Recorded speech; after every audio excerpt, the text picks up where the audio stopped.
English को दो part में बांटा गया है, दो भाग में बांटा गया है।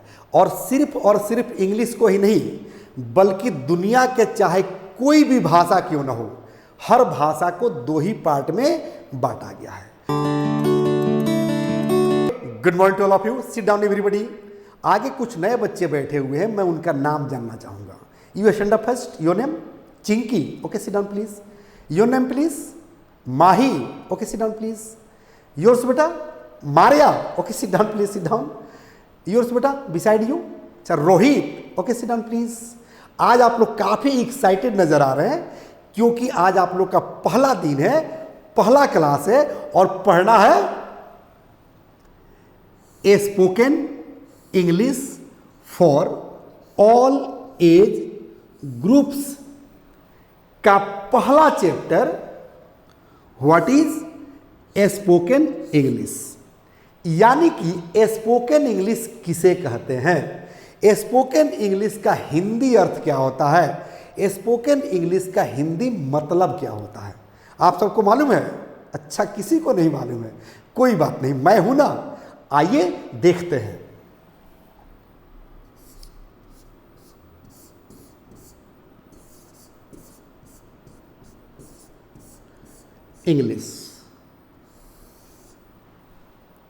इंग्लिश को दो पार्ट में बांटा गया है, दो भाग में बांटा गया है। और सिर्फ इंग्लिश को ही नहीं बल्कि दुनिया के चाहे कोई भी भाषा क्यों ना हो, हर भाषा को दो ही पार्ट में बांटा गया है। पूरी दुनिया पर अगर आप विचार करेंगे तो लगभग 200 देश है, 200 कंट्रीज है और 200 कंट्रीज में लगभग 6000 भाषाएं बोली जाती है। और हर भाषा को, हर लैंग्वेज को दो ही भाग में बांटा गया है, दो ही पार्ट में बांटा गया है। आप लोग को मालूम है? अच्छा, किसी को नहीं मालूम है? अगर नहीं मालूम है तो घबराइए नहीं, मैं हूं। आइए देखते हैं। यहां हम लोग इंग्लिश लैंग्वेज की बात कर रहे हैं, इंग्लिश भाषा की बात कर रहे हैं, दूसरी भाषा की बात नहीं कर रहे हैं। कौन कौन सा दो पार्ट है?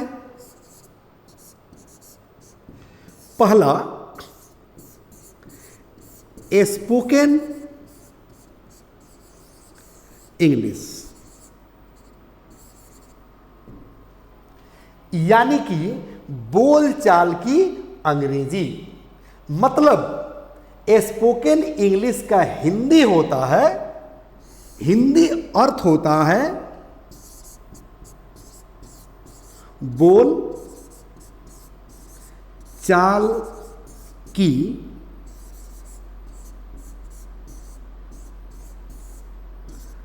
अंग्रेजी। और दूसरा पार्ट है, सेकेंड पार्ट है रिटन इंग्लिश, यानी कि लिखी जाने वाली इंग्लिश, लिखी जाने वाली अंग्रेजी। मतलब रिटेन इंग्लिश का हिंदी हुआ लिखी जाने वाली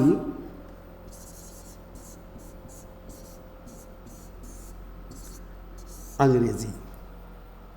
अब ये कंसेप्ट बिल्कुल क्लियर हो गया कि लिखने की अंग्रेजी अलग होती है और बोलने की अंग्रेजी अलग होती है। और सिर्फ इंग्लिश में ही नहीं बल्कि दुनिया के हर भाषा में रिटन अलग होता है और स्पोकन अलग होता है। किसी भी भाषा को बोलने के लिए पढ़ा लिखा होना जरूरी नहीं होता है, बल्कि उस लैंग्वेज का, उस भाषा का इन्वायरमेंट में रहना जरूरी होता है।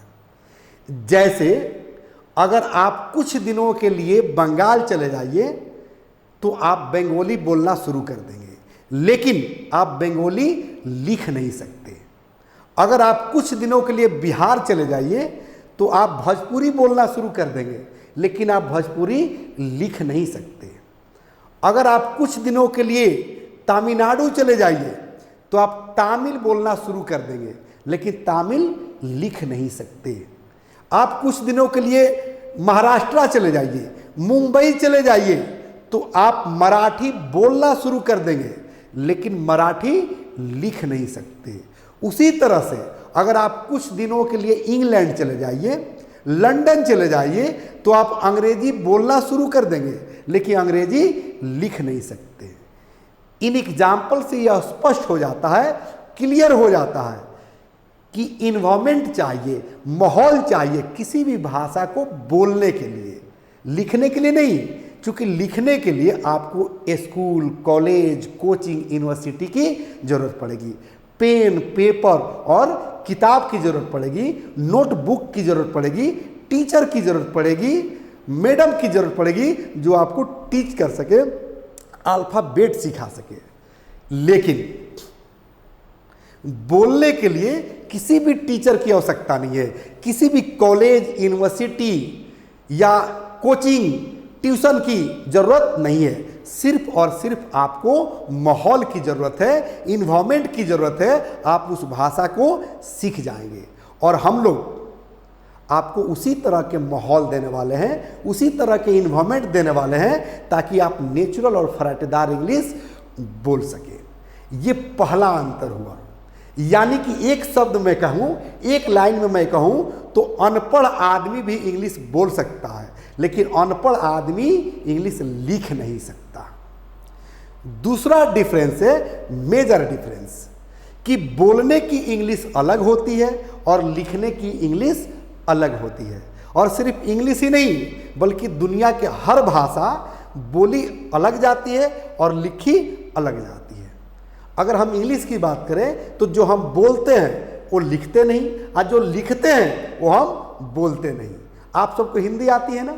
अच्छा, सबको आती है। तो हम लोग अगर हिंदी का एग्जाम्पल दें, हिंदी में सेंटेंस देकर एग्जाम्पल अगर हम समझाएं तो हम लोग जल्दी समझेंगे, बेहतर समझेंगे। जैसे हम लोग बोलते हैं कि आ गए, खा लिए, नामांकन हो गया, लेट क्यों आए, इंग्लिश प्लस ज्वाइन कर लिए, संजीव सर से मिले थे, फिर आ गए। देखो बेटा, इस तरह के सेंटेंसेस बोले जाते हैं, लिखे नहीं जाते हैं। जैसे अगर कोई कहता है आ गए, अगर इसको लिखना होगा तो लिखेंगे क्या आप आ गए। खा लिए, अगर इसको लिखना होगा तो हम लिखेंगे कि क्या आप खा लिए। जाओगे, अगर इसको हमें लिखना होगा तो लिखेंगे क्या आप जाओगे। कल आओगे, ऐसे बोली जाती है। अगर उसको लिखना होगा तो हम लिखेंगे कि कल, क्या तुम कल फिर आओगे। तो लिखने में और बोलने में बिल्कुल अंतर है, बिल्कुल डिफरेंस है। तो अगर आप चाहते हैं किसी भी भाषा को बोलना, तो उस तरह का माहौल क्रिएट कीजिए, उस तरह का इन्वायरमेंट क्रिएट कीजिए, उस भाषा पर, उस लैंग्वेज पर आपको कमांड हो जाएगा। और यदि आप मेरे साथ जुड़ जाते हैं तो निश्चित रूप से मैं आपको इन्वायरमेंट क्रिएट करूंगा, आपके फैमिली में इन्वायरमेंट क्रिएट करूंगा, और आप नेचुरल और फराटेदार अंग्रेजी बोलना शुरू कर देंगे। आप प्ले स्टोर पर जाइए, English plus by Sanjeev Shivani को डाउनलोड कीजिए। आप भी इंग्लिश सीखिए और पूरे परिवार को भी इंग्लिश सिखाइए। यहीं पर मैं लूंगा एक छोटा सा ब्रेक। बाय बाय बेटा, thank you, have a nice day. The first step towards achieving your dreams is having the right coach. Get the best education with English Plus by Sanjeev Sivani and make your spoken English dreams come true. Download the app now.